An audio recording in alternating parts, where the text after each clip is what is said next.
시청자 여러분 안녕하십니까? 전 국민이 행복한 부자가 되는 그날까지 일신 우일신하는 재테크 1번지 정상욱입니다. 최근 코스피 지수가 2000포인트 근접하게 올라가고 있고요. 코스닥 지수는 약 7년 만에 최고치를 경신하고 있는 등 좋은 소식들이 지속적으로 전해지고 있는데요. 방송을 시청하고 있는 시청자분들께도 좋은 일만 가득하시길 기원드리겠습니다. 오늘도 여러분들께서 스스로 지피지기 할 수 있도록 여러 내용 준비를 했고요.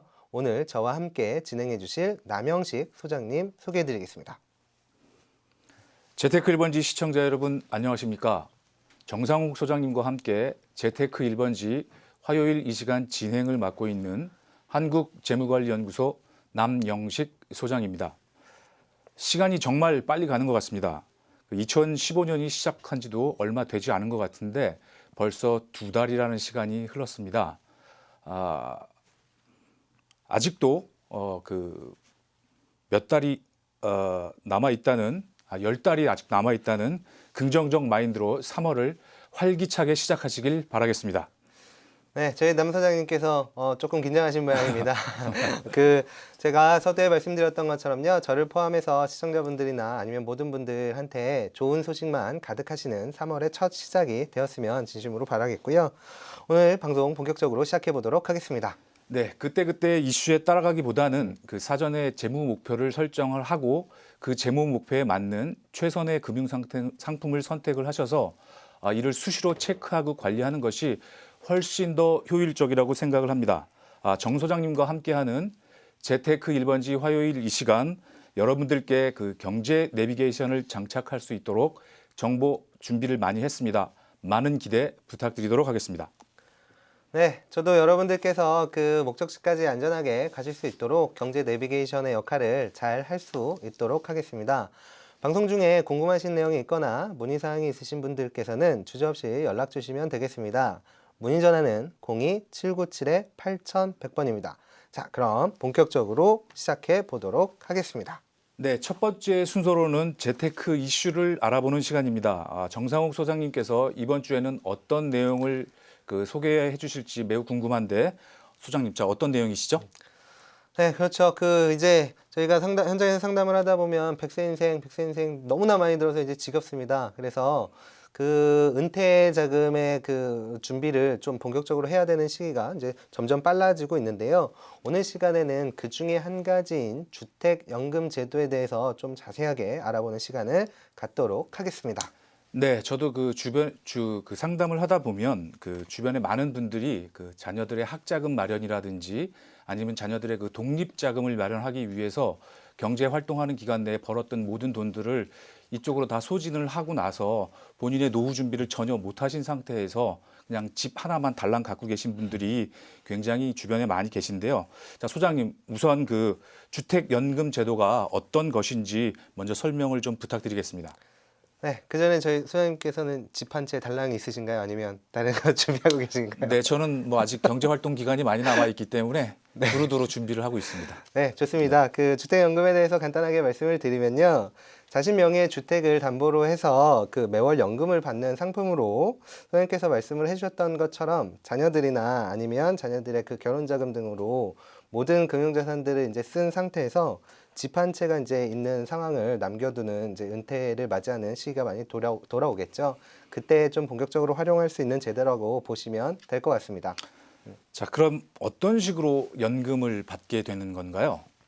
네, 이건 제가 준비된 화면을 보면서 설명을 좀 드리도록 하겠습니다. 자, 화면을 보시면 주택을 담보로 은행을 통해 연금 형태로 대출을 받게 되겠습니다. 그리고 은행은 가입자가 사망 후나 또는 사전에 약정된 기간이 지난 후에 해당 주택을 매각해서 대출의 원금과 이자를 되찾게 되겠죠. 또한 많은 분들이 걱정하는 것 중에 한 가지는 주택을 판 돈이 받은 연금과 이자보다 많다면 어떻게 되는지에 대한 것인데, 이는 해당 차액을 자녀에게 상속을 해주니 걱정할 필요는 없겠습니다. 반면 향후 주택을 처분한 돈이 지급받은 연금과 이자보다 적게 되면 이는 한국주택금융공사에서 이를 보증하게 되어 있으니까 이런 가장 기본적인 사항들은 좀 기억을 해두시는 것이 좋겠습니다. 네, 그렇다면 그 주택연금을 이용하는 그 사람의 입장에서는 주택 가격이 떨어졌을 때 그 받고 있던 수령하던 연금의 금액이 줄어들지 않을까 이렇게 걱정하는 일도 좀 있을 것 같은데 어떻게 보십니까? 네, 그렇죠. 그런데 시청자분들께서는 크게 걱정을 하지 않으셔도 좋을 듯합니다. 그 주택연금에 가입 시 최초에 결정된 연금을 죽을 때까지 지급을 하게 되어 있고요. 그리고 혹시 사전에 약속한 기간 동안 지급을 하게 설정을 해놨다 하더라도 그 기간 동안에는 처음 약정된 금액을 지속적으로 주게 되어 있으니까 크게 걱정을 안 하셔도 될 것 같고요.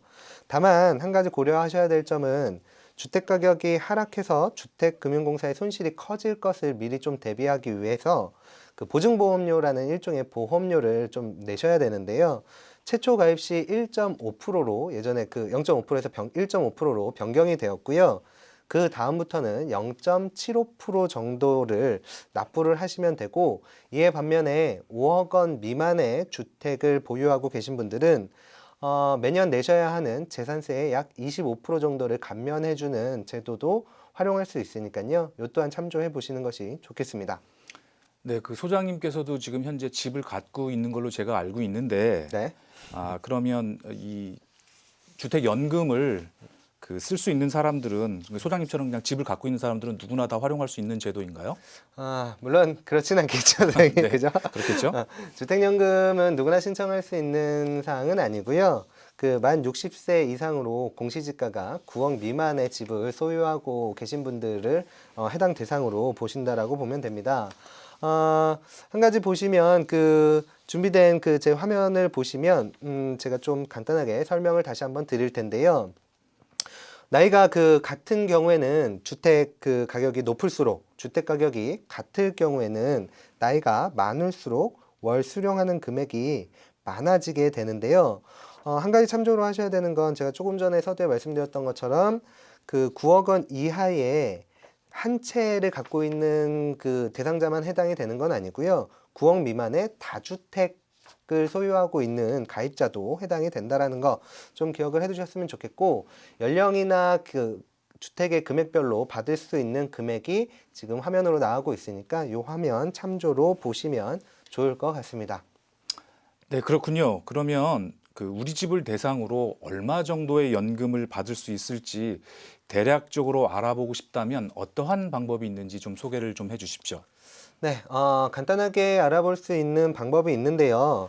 한국주택금융공사의 홈페이지에 들어가시면 좋을 것 같고요.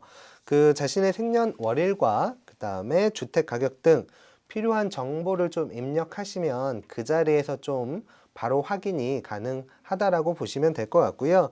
지금 자막으로 아마 그 한국주택금융공사의 홈페이지가 나가고 있을 겁니다. 이 홈페이지 내용 확인하셔서 확인해 보시면 좋을 것 같습니다. 네, 시청자 여러분들께서도 한국주택금융공사 홈페이지를 활용하면 간단히 조회를 할 수 있으니 참조를 하시길 바라겠습니다. 그럼 주택연금을 가입할 때 주의할 점이 있다면 어떤 것들이 있는지 설명해 주십시오. 네, 그렇죠. 주의할 점 분명히 있겠죠. 제가 지금 두 가지를 말씀드릴 건데요.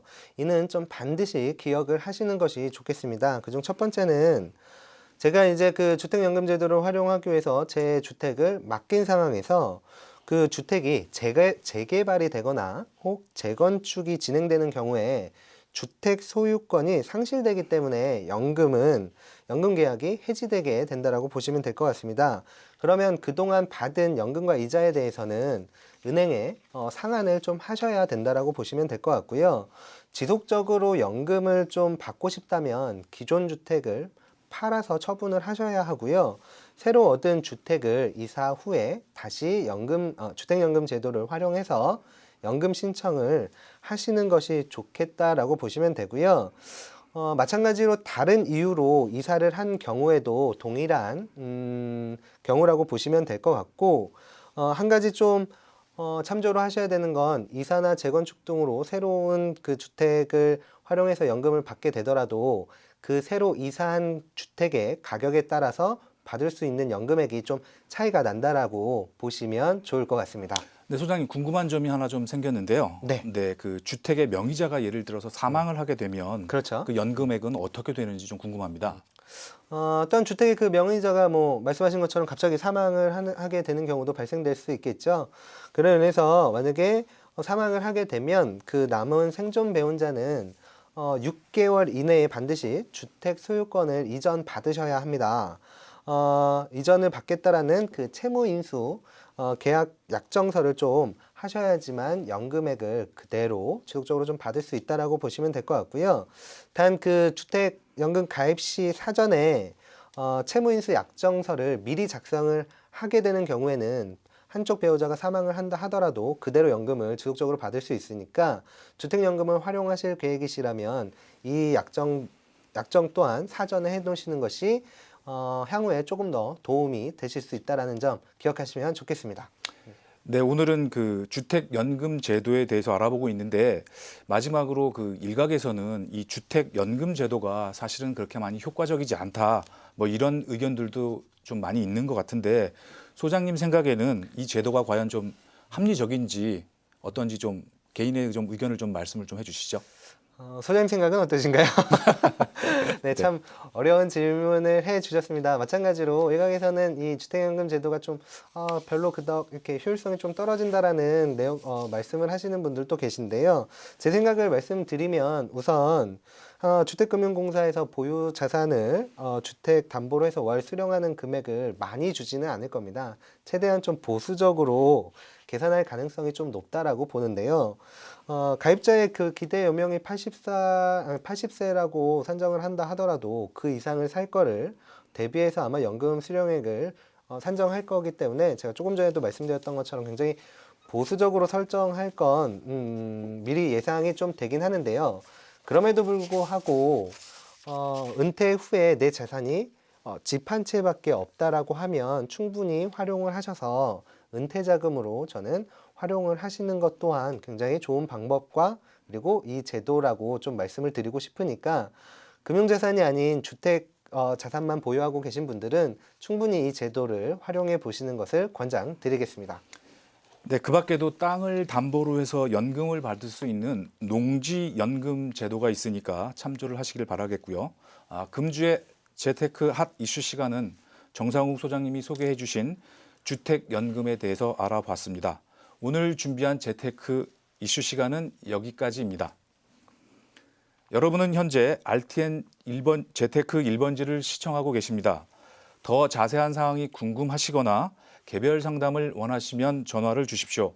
속 시원하게 해결해 드리겠습니다. 02797-8100번입니다.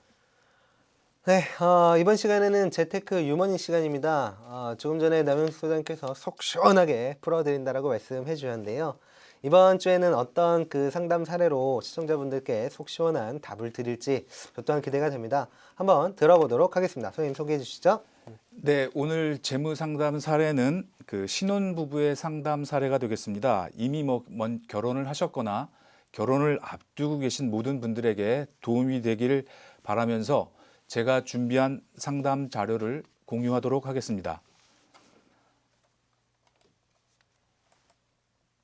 네, 그 가명입니다. 유진성, 김소영 씨인데 두 분 다 경찰 공무원으로 재직을 하고 계십니다.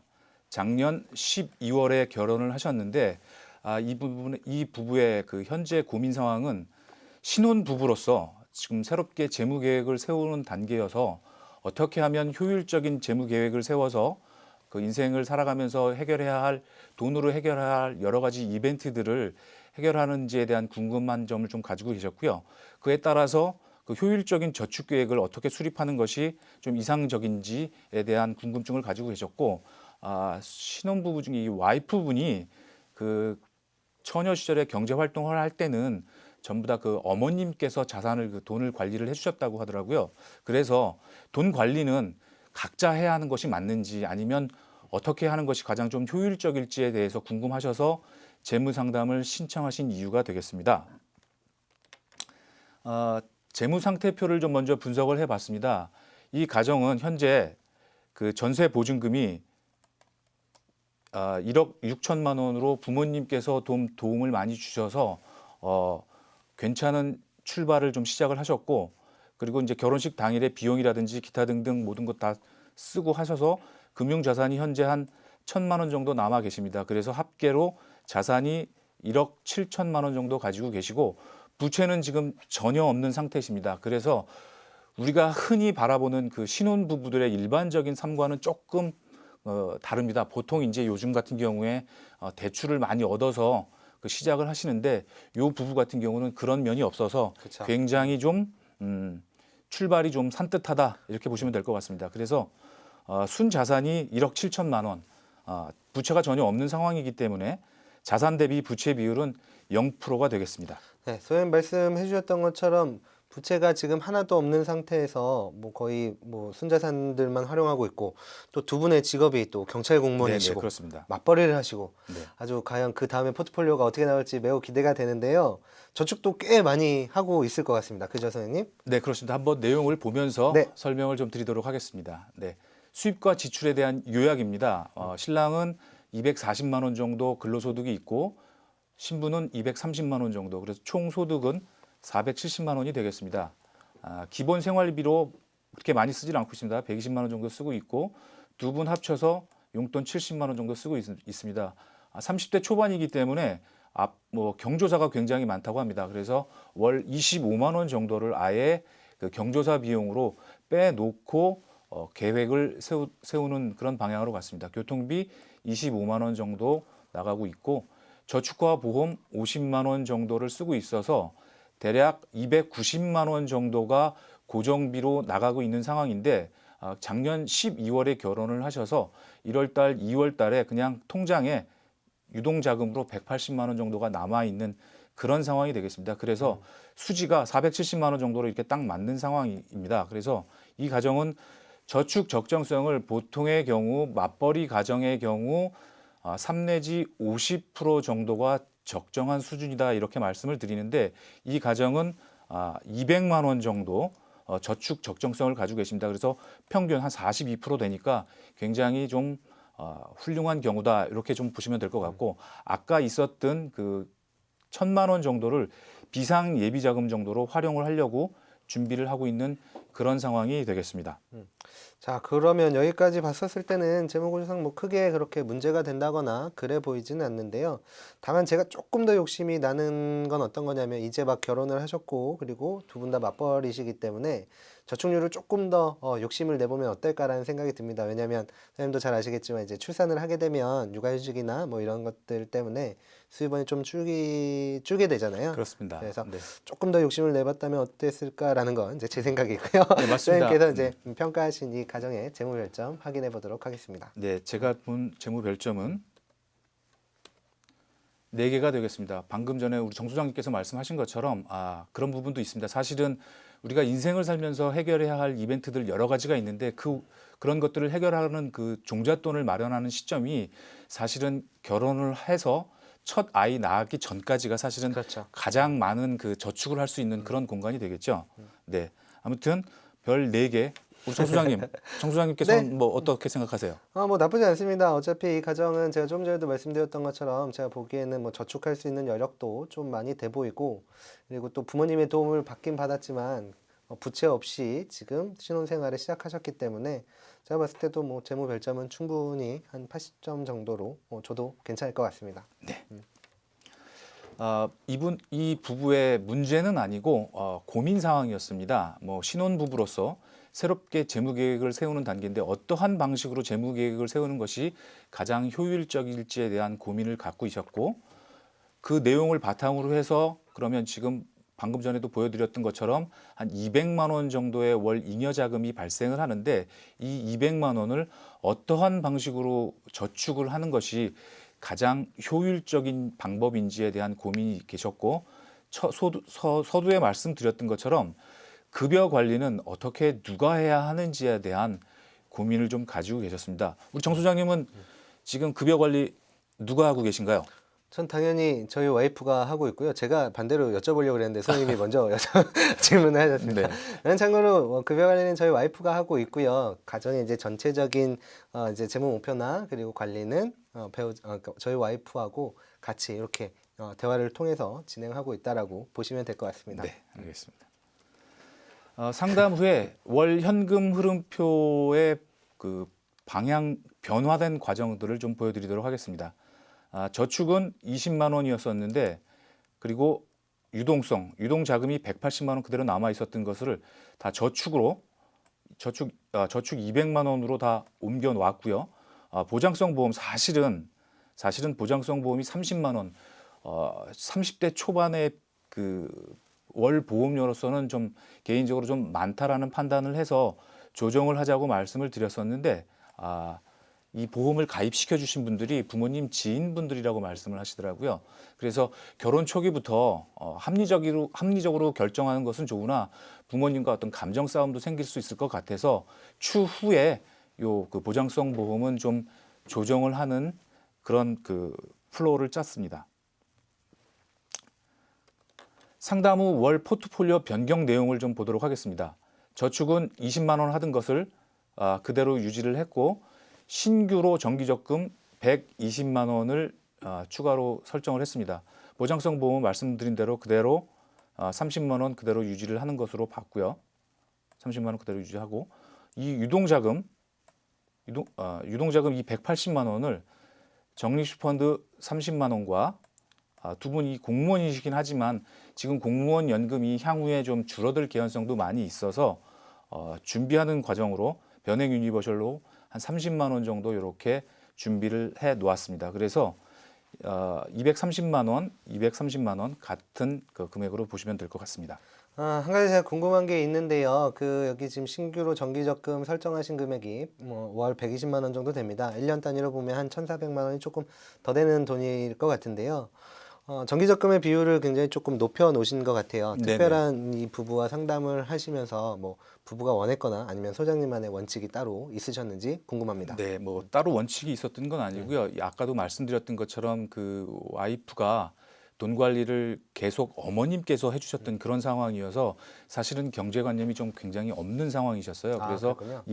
이 적립펀드 30만 원을 추천을 했었던 부분도 사실은 이 적립펀드가 아시는 것처럼 원금 보장이 되지는 않잖아요. 네네네. 네, 그래서 이 적립펀드를 추천하는데 상당히 좀 애를 먹었던 경우였는데 어찌 됐든 신혼 부부이고 저축하는 습관들을 좀 기르는 게 굉장히 중요하다라는 그 생각 하에 정기적금 120만 원을 추천드렸던 경우로 보시면 되겠습니다. 네, 그렇군요. 다음 또 소개 부탁드리겠습니다. 네, 그래서 재테크 유머니 오늘 결론을 좀 말씀드리도록 하겠습니다. 실현 가능한 재무 목표를 세우자. 우리가 인생을 살면서 해결해야 할 이벤트가 크게 4가지 정도가 있습니다. 내 집 마련, 그리고 자녀들 교육비, 그다음에 자녀들 독립자금, 그리고 마지막에 은퇴자금 이렇게 준비를 해야 하는데 시작할 때 사회생활을 시작하면서 또는 결혼 초기부터 아예 이렇게 4가지를 정해놓고 금융상품을 정해놓고 하나씩 준비를 하는 것이 가장 좀 효율적이니까 반드시 실현 가능한 재무 목표와 시기 그리고 금액들을 정하자 이런 거 첫 번째로 결론 삼아 말씀을 드리는 것이고요. 이런 내용들을 어떤 식으로 해결을 해야 하느냐 현금 흐름표 작성을 통해서 월 저축 금액을 좀 확보하시는 것입니다. 이 가정의 경우 200만 원이었지만 사실은 숨겨진 자금들이 있습니다. 뭔 얘기냐면 공무원이시기 때문에 월 연봉의 대략 15 내지 20% 정도가 비정기 소득으로 발생을 합니다. 이 비정기 소득을 급여로 편입을 시키게 되면 저축 금액을 훨씬 더 높이실 수 있겠죠. 이 가정 같은 경우도 보통 월 저축 여력이 한 150만 원 정도가 늘어나는데 이제 신혼 초기이다 보니까 이런 그 비정기 소득의 저축은 내년부터 한 1년 후부터 본격적으로 하자라고 이렇게 약속을 한 그런 상황입니다. 그리고 가장 제가 개인적으로 좀 중요하게 생각하는 부분인데 통장 분리를 통해서 소비 패턴을 좀 정형화시키자. 통장 분리라고 하면 보통 이제 급여 통장을 갖고 있는데 아까 말씀드렸던 것처럼 그 생활비 통장을 하나 만들어서 급여 날짜에 생활비 통장에 약속한 생활비를 다 이체를 해 놓는 것입니다. 그렇게 해서 그 한 달을 그 생활비 통장을 가지고만 사용하는 그 어떤 습관을 들이게 되면 매달 일정한 소비 패턴을 좀 정하기 때문에 그 과소비라든지 뭐 이런 불효불급한 지출들을 좀 줄일 수 있을 것이다라는 생각이 들고요. 그다음에 이 가정 같은 경우 1,000만 원의 비상 예비 자금이 있었죠. 그렇게 되면 이 비상 예비 자금을 가지고 돌발 상황이라든지 아니면 이제 부모님 생신이나 어버이날 요때 또 이렇게 활용을 하시면 훨씬 더 좀 새는 돈 없이 합리적으로 좀 쓸 수 있다. 뭐 이런 얘기를 드리는 것이고요. 그다음에 마지막으로 그 급여 관리는 가급적이면 한 사람이 하는 것이 좀 훨씬 더 효율적일 것 같습니다. 왜냐하면 두 분이 이렇게 각각 쓰다 보면 뭐 생활비라든지 불효불급한 그런 이중 지출들이 많이 발생을 합니다. 그래서 두 분 중에 좀 경제관념이 있고 좀 이렇게 꼼꼼하신 분이 한 그 급여를 같이 관리하는 그런 형식을 취하시면 훨씬 더 좀 도움이 되지 않을까 싶습니다. 네, 마찬가지로 제가 한 가지만 조금 덧붙여서 말씀을 드리자면, 아까 소장님께서 말씀하셨던 것처럼 필수 뭐 4대 자금 말씀을 해주셨는데요. 이건 이제 결혼 후에 그렇게 되는 것이고, 결혼 전이라고 하면 자녀들의 자금 두 가지 중에 한 가지는 빠지고 본인의 결혼 자금을 준비하시는데 가장 초점을 좀 두셔야 된다는 점 기억을 하셨으면 좋겠고, 제가 한 가지 신혼부부분들한테 꼭 말씀드리는 것 중에 한 가지는 서두에 그 남소장님께서 말씀을 해주셨던 것처럼 자녀가 출산되기 전에 최대한 그 많은 현금액을 좀 보유하시는 게 좋습니다. 왜냐하면 이제 맞벌이 하는 가정이 있다라고 치면 자녀가 출산된 후에는 그 맞벌이 수입원도 줄어들게 될 것이고, 자녀 출산으로 그 제가 이제 직장을 그만두게 된다라고 하면 외벌이 수입으로 변경이 되기 때문에 현금 흐름에서 굉장히 많이 누수가 되게 마련이거든요. 그래서 요 점 좀 반드시 기억하셔가지고요. 자녀 출산 후의 내역들까지 좀 고민을 해보시는 점 기억하시는 게 좋겠습니다. 자, 오늘 그 준비한 유머니의 상담 사례는 여기까지 해서 마무리를 좀 하도록 할 거고요. 여러분들께서도 혹시 궁금하신 내역들이 있거나 아니면 방송 중에 이런 내역들은 한번 상담을 받아보고 싶다라고 생각하시는 분들이 계시다면 문의 전화 02-797-8100번으로 연락 주시면 되겠습니다.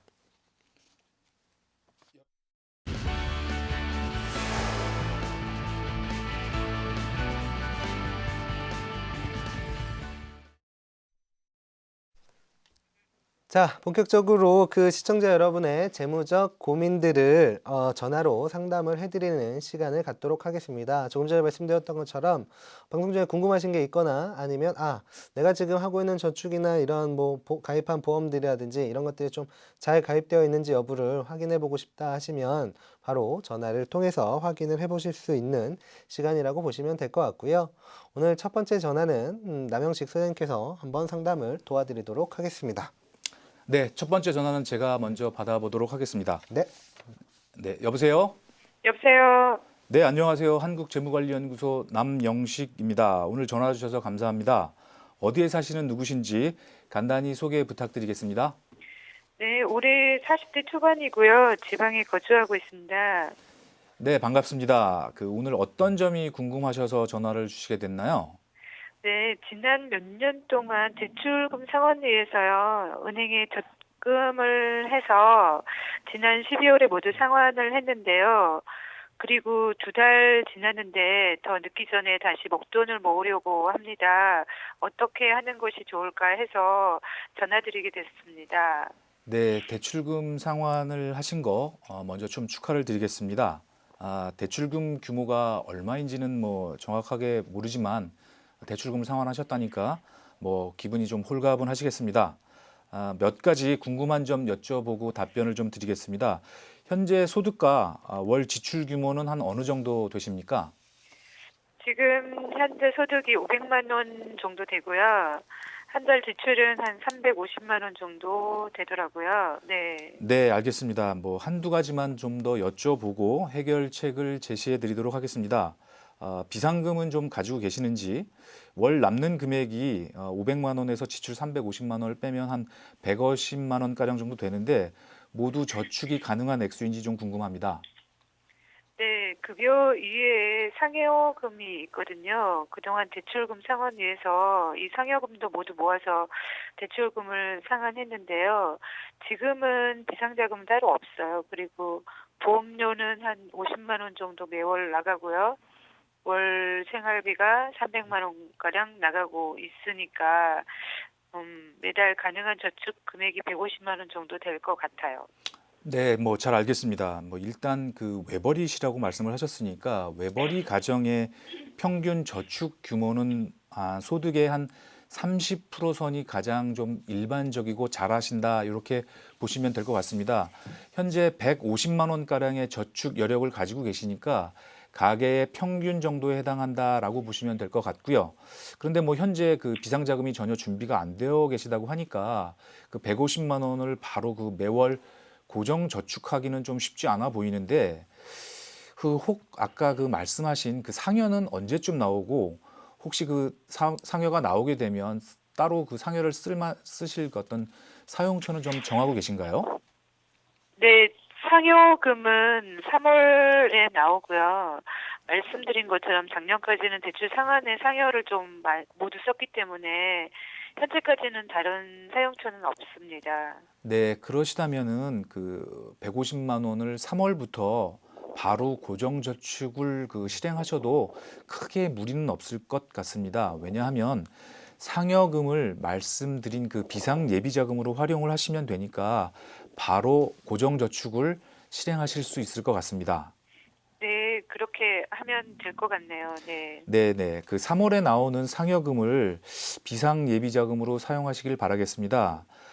고정적으로 매월 한 150만 원가량의 그 저축 계획을 세우고 계시는데 매달 어떤 저축 행위를 하시다가 돌발적인 상황이 생기거나 매월 그렇게 돌발적인 상황이 생기게 되면 그 매월 고정 저축이 좀 힘들어질 수 있을 텐데 이럴 때를 대비해서 미리 그 어떤 비상 예비 자금을 만들어 놓으셔야 하는데 말씀드린 그 3월에 나오는 상여금을 활용하시면 될 것 같습니다.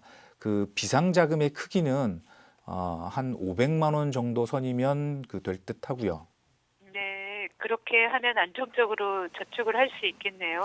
네, 그렇습니다. 뭐 돌발적인 상황뿐만 아니라 그 양가 부모님들의 생신이나 어버이날 등 그 비정기적으로 챙기셔야 할 일들을 이 비상자금으로 활용을 하시면 매월 고정 저축이 뭐 힘들지 않으시겠죠, 전혀. 그렇게 하고 뭐 이렇게 쓰여진 돈들은 상여금이 이제 발생하신다고 말씀하셨으니까 상여금이나 기타 급여 외로 발생하는 그 소득들로 채워 놓으시면 비상자금을 항상 그 500만 원 정도를 일정하게 유지하실 수 있을 것 같습니다. 네, 꼭 그렇게 하겠습니다. 네, 뭐 구체적으로 그 저축하는 방법은 여러 가지 다양할 텐데 초기에는 그 저축하는 습관들을 들이는 게 굉장히 중요하다고 생각을 합니다. 두 분께서 좀 상의를 하셔서 적금 비중은 한 80%선 정도로 하시고 펀드와 같은 그 투자 상품도 한 20% 내외로 경험해 보시기를 좀 추천을 드리도록 하겠습니다. 네, 남편과 상의해서 결정해야 할 것 같습니다. 네, 혹시 또 뭐 궁금한 다른 점이 있으신가요? 그리고 저희 보험료가 50만 원 정도 나가는데요. 적정한 금액인지 어떻게 하다 보니까 아이들 보험이 없어서 이번 기회에 알아보려고도 하고 있고요.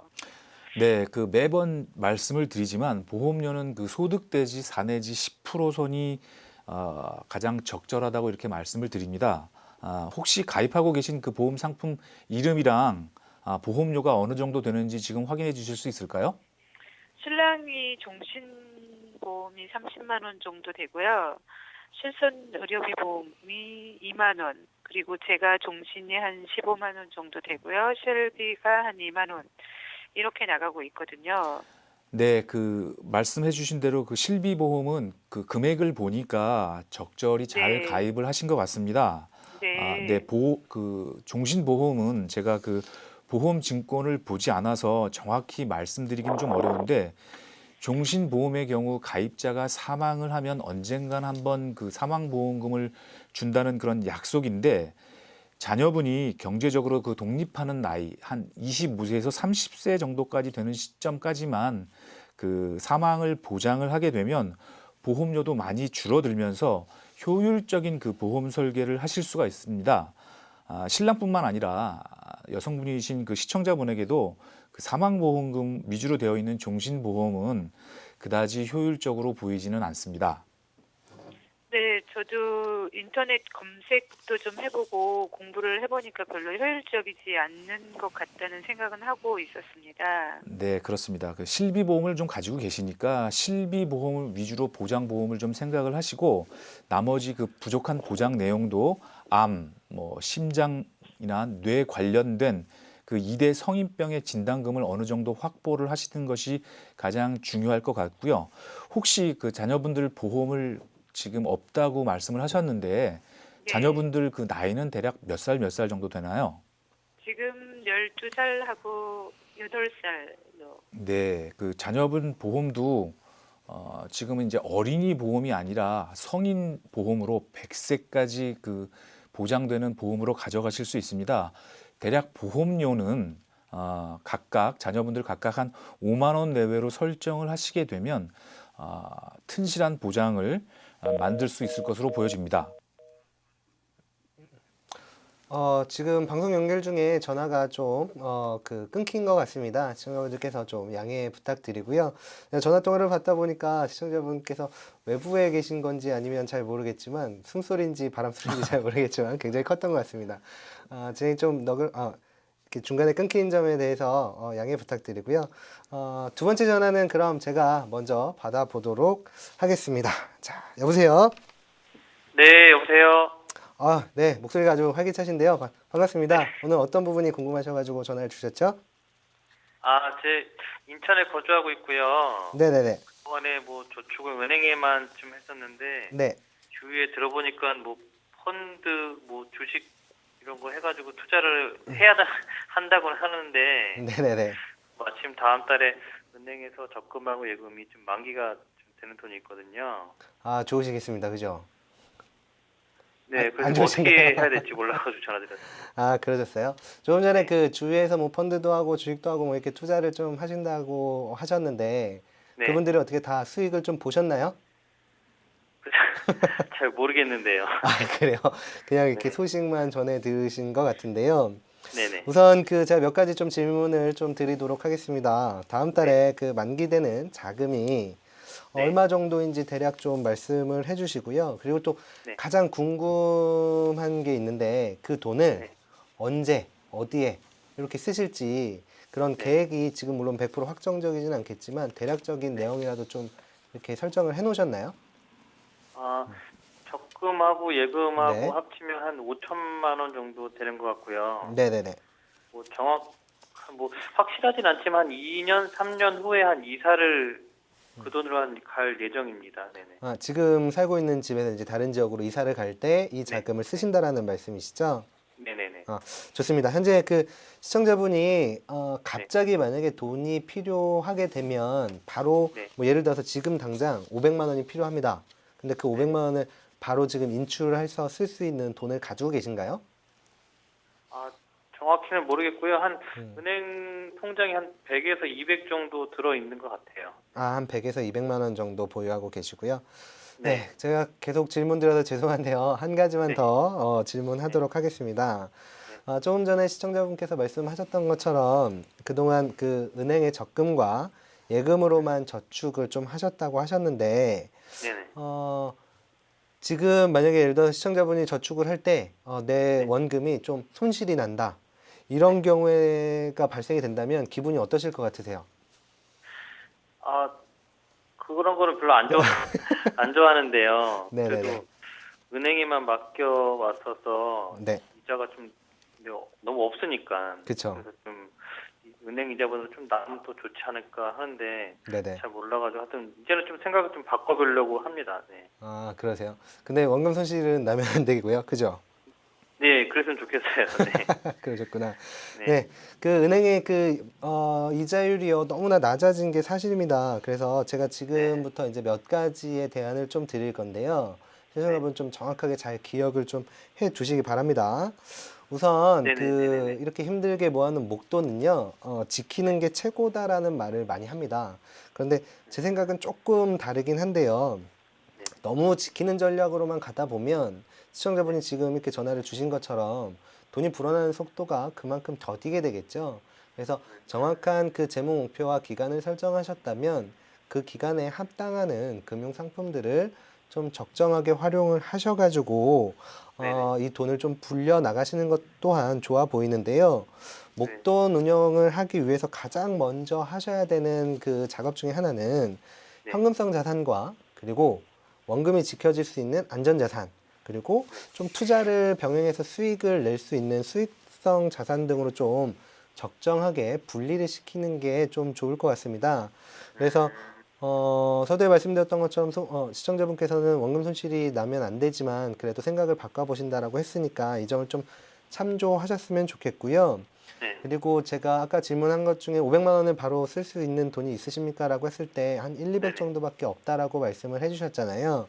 네네. 그래서 비상예비 자금이라고 하는 이 바로바로 돈을 꺼내 쓸 수 있는 이 자금을 좀 반드시 가지고 계시는 게 좀 좋아라 보이고요. 그 자금이 설정되어 있다면 원금이 지켜지는 안전한 저축, 그리고 수익을 조금 더 낼 수 있는 뭐 회사채 채권이라든지 안전한 채권형 펀드들에 대한 다양한 금융 상품들이 있으니까 그렇게 해서 좀 돈을 불려 나가시는 것이 좋아라 보인다라고 저는 말씀드리고 싶네요.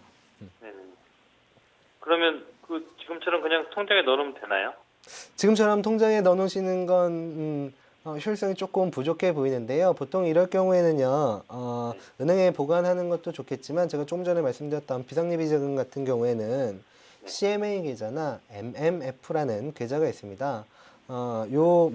아마 방송 많이 보셨기 때문에 뭐 CMA 계좌나 MMF 계좌에 대해서는 뭐 굳이 설명 안 드려도 잘 아실 텐데요. 그죠? 네네네. 이런 계좌에 넣어놓으시면 은행 그냥 일반 계좌에 넣어놓으시는 것보다 이자를 훨씬 더 많이 받을 수 있고 연 2%에서 3% 정도를 받을 수 있으니까 비상예비 자금은 일반 통장보다는 이 계좌를 활용하시는 게 조금 더 효과적이라고 말씀을 드리고 싶습니다.